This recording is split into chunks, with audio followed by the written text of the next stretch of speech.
ప్రభువైన యేసుక్రీస్తు నామమున మరలా ఈ నిన్నటి వరకు కార్యక్రమంలో కలుసుకోవడం ఎంతో సంతోషం. అనేక అంత్యకాల సూచనలు మన కంటికి ముందుగా ఈ కొన్ని రోజులలో జరిగింది. రండి అవేవో మనం చూద్దాం.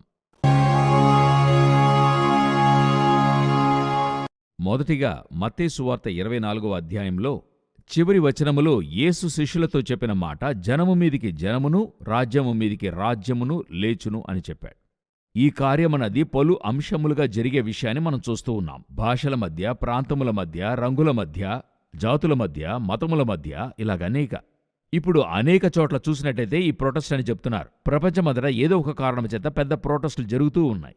ఇప్పుడు మీరు చూసుంటారు, నేపాల్లో జెన్జీ వయస్కులు వాళ్ళొక ప్రొటెస్ట్ చేస్తున్నారు. ఆస్ట్రేలియాలో అక్కడ ఒక ప్రొటెస్ట్ జరుగుతూ ఉంది. ఇప్పుడు ప్రపంచమంతటా ఎక్కడ చూసినా ఒక జనము మరొక జనము మీద సొంత దేశములోనే, ఇవేవో ప్రక్క దేశాల మధ్య జరిగేది కాదు, అది రాజ్యం మీదకి రాజ్యం. సొంత దేశములోనే చాలా పెద్ద స్థాయిలో అక్కడున్న వారితో మేము కలిసి జీవించలేము, అది ఏదో ఒక రీతిలో జరుగుతూ ఉంది. ఒకటి ప్రభుత్వానికి ఎదురుగా ప్రజలు. ఇప్పుడు నేపాల్లో జరిగే విషయాన్ని చూడగలం. ఇటువంటి ప్రొటెస్ట్ అధికంగా కనబడే కాలఘట్టం. ఇంకా చెప్పాలంటే అన్ని దేశాల్లోనూ ప్రొటెస్ట్ జరుగుతూ ఉంది, అమెరికాతో సహా. అమెరికాలోనూ పలు రాష్ట్రాల్లోని ప్రజలు ప్రొటెస్ట్ చేస్తూ ఉన్నారు. వీటన్నిటిని మించి ఒక గొప్ప ఎత్తున ప్రొటెస్ట్ ఎక్కడ జరుగుతుందంటే ఫ్రాన్స్లో జరుగుతుంది. ఈ ఫ్రాన్స్లో ఉండే ప్రొటెస్ట్కును చివరి కాలానికి ఒక ముఖ్యమైన సంబంధం ఉంది. దాని గురించే తర్వాత చూడబోతున్నాము. రండి అదేదో చూద్దాం. ఈ ఫ్రాన్స్లో జరిగే ప్రొటెస్ట్కు ముందు మనము కొన్ని వారములకు ముందు చూసిన ఇదే కార్యక్రమములో ఇటువంటి మరొక విషయం చెప్పడమైంది. మీకు జ్ఞాపకముండొచ్చు. అదేంటంటే ఈ సెప్టెంబర్ 24వ తారీఖు అంటే ఇస్రాయేల్కి ఎదురుగా 2 స్టేట్ సొల్యూషన్ అంటే యెరూషలేమును రెండుగా భాగించేటువంటి కాన్సెప్ట్ని యుఎన్లో బిల్లుగా తేబోతున్నారు. దాదాపు 150 దేశాలు వారి మద్దతును తెలిపారు. ఇందులో పెద్ద విషయం ఏంటంటే ఇది ముందుండి జరిగించేది 2 ముఖ్యమైన దేశాలు. ఒకటి ఫ్రాన్స్, మరొకటి సౌదీ అరేబియా.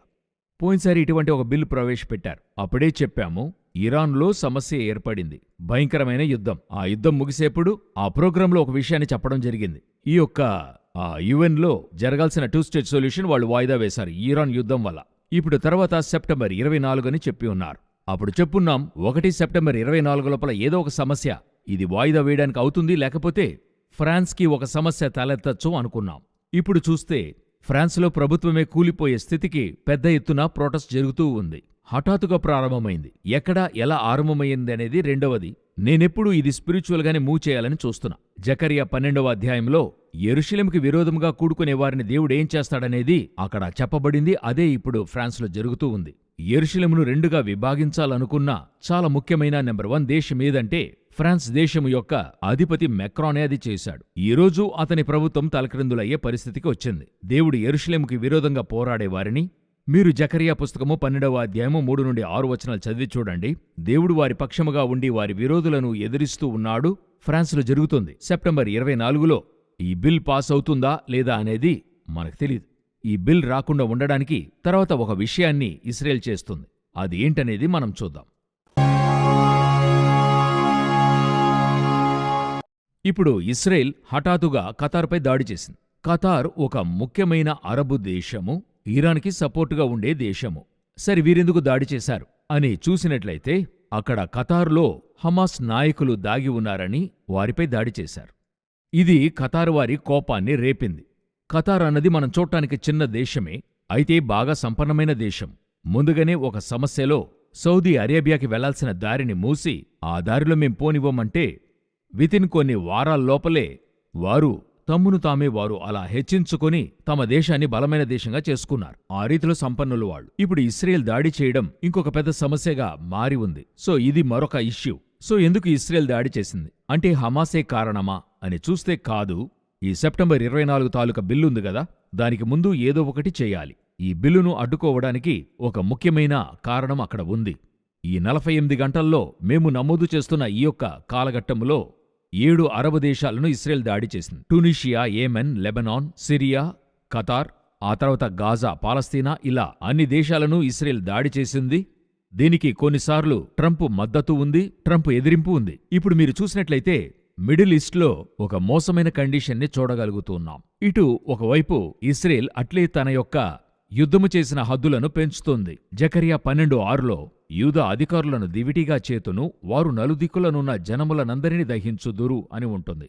ఇప్పుడు అట్లే సంభవిస్తుంది. ఇప్పుడు జరుగుతున్న ప్రాఫెసీ అది. ఇప్పుడు ఇశ్రాయేలు బయలుదేరి అట్లే కొంచెం కొంచెముగా అరబులు ఖతారు వరకు వెళ్ళింది. ఇటువైపు సిరియా వరకు వెళ్ళింది. ఎందుకు ఇది చెప్తున్నానంటే, ఇంకొక వైపు ఇశ్రాయేలుకి విరోధంగా రష్యా లేస్తుందని చెప్పి మనం ముందుగానే ఎన్నో విషయాలు చెప్పుకున్నాం. ఇప్పుడే ఈ వారమే మొట్టమొదటిగా రష్యా నాటో దేశాల్లో చొరబాటు చేసుకుంది. అంటే ఐరోపా వారి పోలాండ్ని డ్రోన్తో తాకిడి చేసింది. ఇది తర్వాత జరిగే విషయం ఏంటంటే, ఇశ్రాయేల్ని రష్యా సమీపిస్తోంది, ఇశ్రాయేల్ రష్యాని సమీపిస్తుంది. డిస్టెన్స్లో చెప్తున్నా, దరిదాపులకొచ్చేస్తున్నారు. ఇది రానున్న నెలల్లో ఇది మరో స్థాయికెళ్తుంది. చాలా పెద్ద యుద్ధంగా మారే అవకాశం ఉందని చాలామంది చెప్తూ ఉన్నారు. పోలాండ్ని రష్యా తాకిన వెంటనే అన్ని హెడ్లైన్స్ ఏంటని అడిగితే థర్డ్ వరల్డ్ వార్ ఇక స్టార్ట్ అయిందా అనే క్వశ్చన్ మార్కుతో అందర్నీ ఆలోచింపజేసింది. సో మనమెంతో అపాయమైన ఒక కాలఘట్టంలో జీవిస్తూ ఉన్నాం. యేసు రాకడకు ముందుగా ఏ సూచనలు తెలియజేశాడో అది మధ్యప్రాచ్య దేశాలలో చుట్టూ ఉన్న ప్రదేశాల్లోనూ జరుగుతూ ఉంది. చివరిగా ఒక ముఖ్యమైన శోకమైన విషయం, అయితే ఎంతో సంతోషమైన పరలోకానికైన విషయం, అది ఏంటని చూసి ముగించుదాం. ఇప్పుడు అమెరికాలో చార్లీ కుక్ అని చెప్పబడే ఒక ఇవాంజలిస్ట్ 32 సంవత్సరాలు, అంటే అమెరికాని ఈ కాలఘట్టంలో కదిలించే ఒక మనిషిగా ఉన్నాడు.